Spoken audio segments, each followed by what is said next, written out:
Hello everyone, this is কিতা। আমরা last ক্লাসে শিখেছিলাম ন্যারেশন চেঞ্জ। সেখানে আমরা ন্যারেশন চেঞ্জ ডে 1 করেছিলাম। আজকে আমরা শিখব ন্যারেশন চেঞ্জ ডে 2। অর্থাৎ গত ক্লাসে আমরা যা শিখেছি আজকে তার থেকে আরেকটু বেশি শিখব। আমি আজকে ক্লাসে মাত্র 3 থেকে 4টি নিয়ম তোমাদেরকে শেখাবো ন্যারেশন চেঞ্জ করার জন্য। এই 3 থেকে 4টি নিয়ম যদি তোমরা শিখে নাও তাহলে দেখবে শুধুমাত্র এই 3 থেকে 4টি নিয়ম শিখে কিন্তু তুমি হাজার হাজার সেন্টেন্স তৈরি করতে পারছো।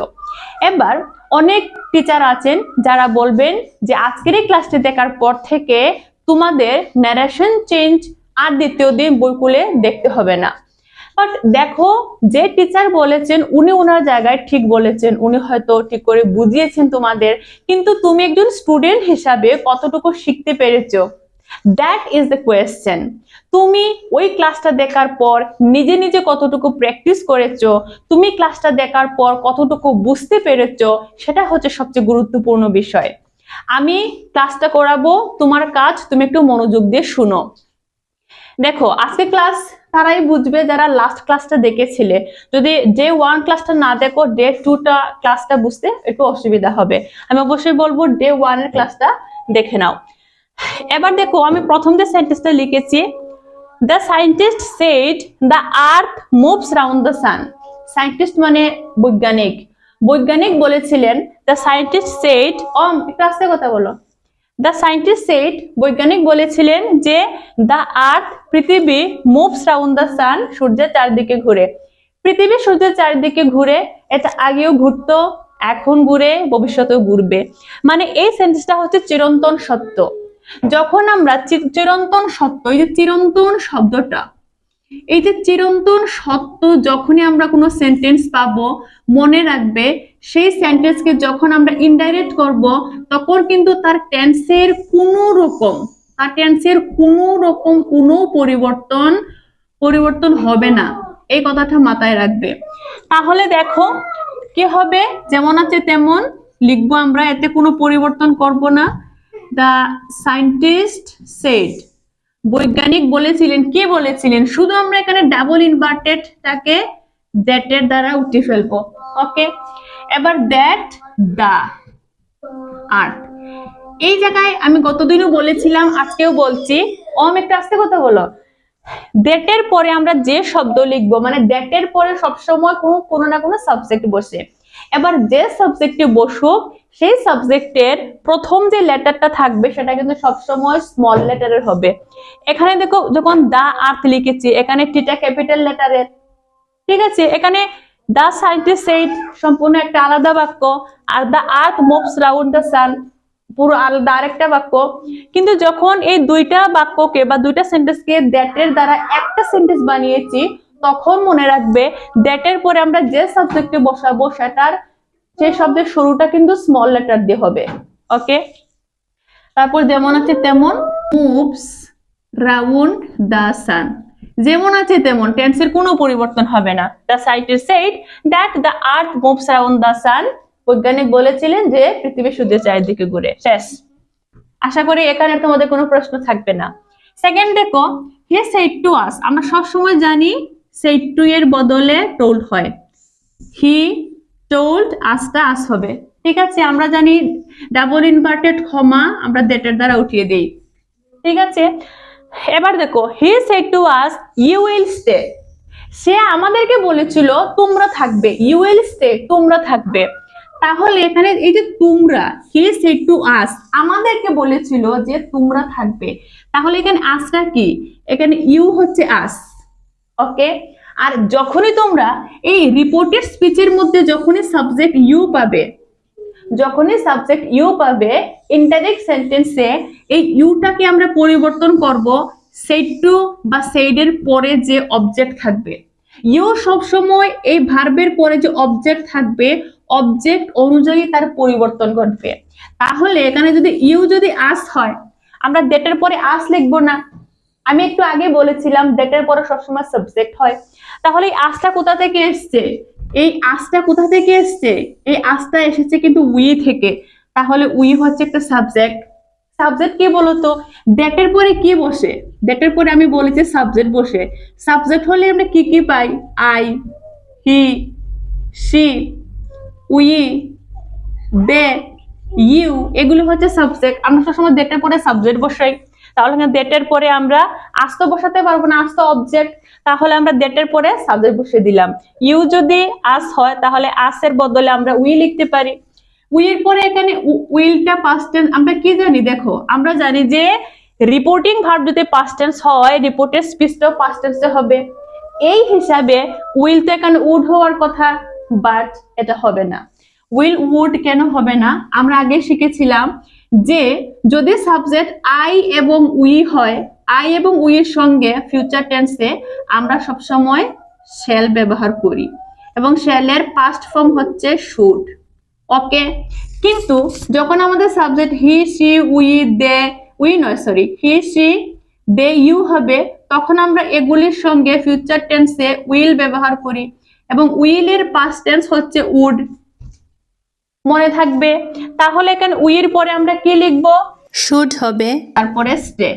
ওকে, আর মনে রাখবে ইনডাইরেক্ট সেন্টেন্সে সবসময় সেন্টেন্সের শেষে কিন্তু ফুল স্টপ হবে। ওকে, এবার পুরো সেন্টেন্সটা দেখো, he told us that we would stay. তিনি আমাদের বলেছিলেন যে আমাদের থাকতে হবে। He told us that we would stay, তিনি আমাদের বলেছিলেন যে আমাদের থাকতে হবে। ঠিক আছে, তাহলে আমরা এখানে দুইটা নিয়ম শিখে নিলাম। এবার দেখো লিখেছি রমা সেইড মাদার। আচ্ছা, এই যে রমা সেইড একটা ক্ষমা আছে, তারপরে লেখা আছে মাদার পরে আবার ক্ষমা, তাহলে এখানে কিন্তু টু লেখা নেই, বাট আমরা এটা বুঝতে পারছি যে রমা সেটের পরে এখানে কিন্তু টু আছে, লেখা নেই কিন্তু বুঝতে পারছি যে এখানে টু আছে। তাহলে আমরা সেট ডু এর বদলে আমরা কি লিখতে পারি, টোল্ড লিখতে পারি। কি হলো, Rama told mother, inverted comma উঠিয়ে দিলাম। এখানে আই কে বলো তো, এখানে দেখো Rama said to mother, Rama মাকে বলেছিল I will not go to school, আমি স্কুলে যাব না, তাহলে এখানে আই বলতে রমাকে বোঝানো হচ্ছে। ওকে, রমা হচ্ছে একটা ছেলের নাম, ছেলের নামের পরিবর্তে আমরা কি লিখতে পারি, হি লিখতে পারি। ঠিক আছে, এবং আমরা জানি কি রিপোর্টিং বা পাস্ট টেন্সে থাকলে রিপোর্টের স্পিচটা কিন্তু পাস্ট টেন্সে হয়, তাহলে শেলের পরিবর্তে কি হবে, শুড হবে, হবে? এটা হবে না। কেন বলতো, আমরা দেখো একটু মনে করে দেখো, আমরা ফিউচার টেন্সের ক্লাসে শিখেছিলাম যে যখন আমাদের সাবজেক্ট আই অথবা উই হয়, আই এবং উই এর সঙ্গে আমরা ফিউচার টেন্সে শ্যাল ব্যবহার করি এবং এই শ্যালের পাস্ট ফর্ম হচ্ছে শুড। মনে থাকবে শ্যালের পাস্ট ফর্ম হচ্ছে শুড। এবং যখন আমাদের সাবজেক্ট হি, সি, দে কিংবা ইউ হয়, এগুলির সঙ্গে আমরা ফিউচার টেন্সে আমরা ভার্ব হিসাবে উইল ব্যবহার করি এবং উইলের পাস্ট ফর্ম হচ্ছে উড। ঠিক আছে, তাহলে এখানে যেহেতু আমাদের সাবজেক্ট হি আছে, হি এর পাস্ট ফর্ম, হি এর ভার্বের পাস্ট ফর্ম কি হবে, উড হবে। তাহলে আমরা এখানে শেলের পরিবর্তে শুড না লিখে আমরা লিখবো উড, তারপরে যেমন আছে তেমন, would not go to school. Okay, দেখো কি লিখেছি, রমা টোল্ড মাদার, রমা মাকে বলেছিল that he would not go to school, সে স্কুলে যাবে না। রমা টোল্ড হিজ মাদার বা Rama told mother that he would not go to school, এখানে শুডটা কিন্তু উড হয়েছে। ট্রিকটা সহজ, বুঝতে হবে তোমাদেরকে। পরের সেন্টেন্সটা দেখো, Meera said to me I think you are wrong. এখানে কিন্তু আমরা সেড টু এর বদলে টোল্ড লিখবো না। এখানে একটা জিনিস বুঝার আছে, যখন আমরা কোনো সেন্টেন্সে এই থিঙ্ক শব্দটা পাবো, আই থিঙ্ক অথবা আই হোপ অথবা আই রিগ্রেট। ওকে, যখন I think, I hope, I regret এই শব্দগুলি পাবো, তখন এই সেন্টেন্সগুলোকে যখন আমরা ইনডাইরেক্ট করব, তখন আমরা এখানে মীরা হচ্ছে আমাদের সাবজেক্ট, এখানে সাবজেক্টের পরে ডাইরেক্ট থিঙ্ক, হোপ, রিগ্রেট এগুলির পাস্ট ফর্ম বসিয়ে দেব। আবার বলছি, যদি কোনো ডাইরেক্ট সেন্টেন্সে আমরা থিঙ্ক, হোপ, রিগ্রেট এই শব্দগুলি পাই, তাহলে সেন্টেন্সগুলিকে ইনডাইরেক্ট করার সময় আমরা প্রথমেই সাবজেক্টের পরেই থিঙ্ক, হোপ, রিগ্রেট এর পাস্ট ফর্ম বসিয়ে দেব। তাহলে এখানে থিঙ্ক এর পাস্ট ফর্ম কি হবে, থট হবে। Okay, Meera said to me, Meera আমাকে বলেছিল I think you are wrong, মনে হয় তুমি ভুল।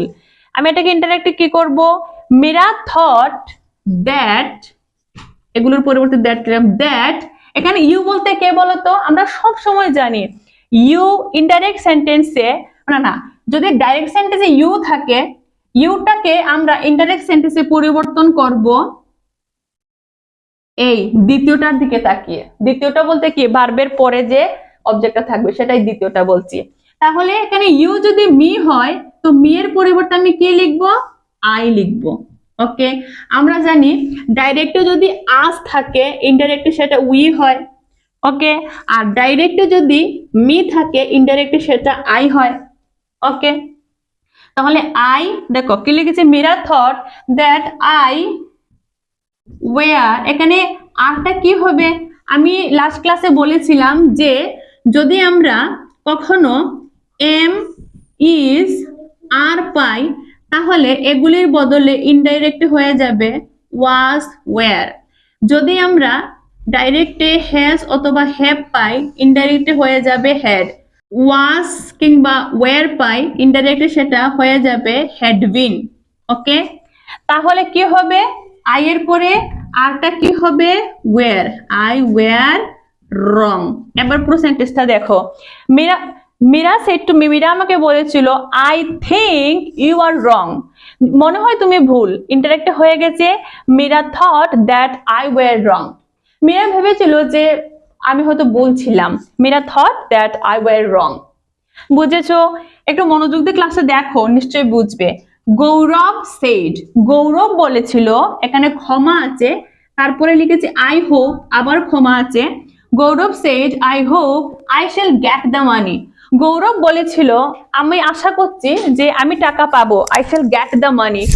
এখানে দেখো হোপ শব্দটা আছে, আমি আগে বলেছিলাম যে থিঙ্ক হোপ রেড, তাহলে কি করতে হয়, তাহলে সেন্টেন্সটা আমরা এইভাবে লিখবো যে গৌরব, আমরা হোপের ফার্স্ট ফর্ম কি লিখবো, হোপড।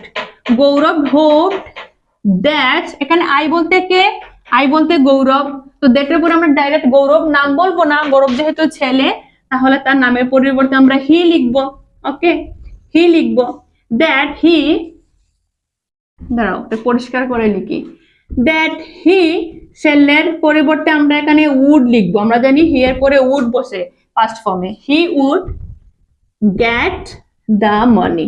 ওকে, পুরো সেন্টেন্সটা কি হয়েছে দেখো, Gaurav hope that he would get the money, Gaurav আশা করেছিল সে যে টাকাটা পেয়ে যাবে।